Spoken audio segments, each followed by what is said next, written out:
Hello viewers, আপনাদের ইলেকট্রনিক্সের পক্ষ থেকে আমি প্লাবন আপনাদের জানাই স্বাগতম। আমার সামনে মেইনলি একটা CA20 অ্যাম্পলিফায়ার দেখতে পাচ্ছেন, কিন্তু এইটার প্রথম থেকে লাস্ট স্টেপ পর্যন্ত ট্রান্সফরমার তৈরি থেকে একদম শেষ অ্যাম্পলিফায়ার এখন কমপ্লিট হয়ে গেছে। তাই একদম লাস্ট ভিডিও নিয়ে এলাম।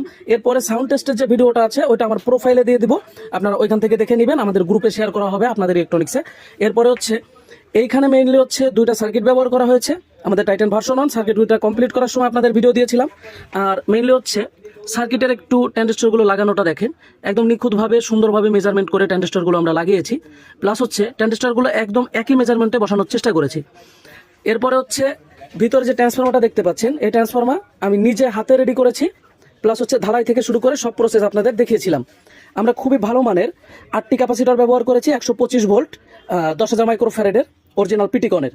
প্লাস হচ্ছে 8 ক্যাপাসিটরের একটি বোর্ড, স্টোরি একটা স্পিকার প্রোটেকশন, পিছনে স্পিকন থেকে শুরু করে এক্সেলার সবগুলো লাইন করা আছে। দুইটা হাই স্পিড কুলিং ফ্যান আছে 5 ইঞ্চির DC 12 ভোল্টের। এখানে DC 12 ভোল্টের জন্য একটা ফিল্টার আমি করে নিয়েছি। এখানে রেজিস্টার লাগানোর মূল কারণ কুলিং ফ্যানগুলো অতিরিক্ত স্পিড হওয়ার কারণে আমি কিছুটা স্পিড কমিয়ে দিয়েছি যাতে কোনো নয়েজ না হয়। সামনের দিকে লুকটা দেখতে পাচ্ছেন, ভিতরের কেবল মেজারমেন্ট দেখতে পাচ্ছেন। সব মিলিয়ে অ্যাম্পলিফায়ারটা কমপ্লিট করা কেমন হয়েছে অবশ্যই কমেন্ট করে জানাবেন।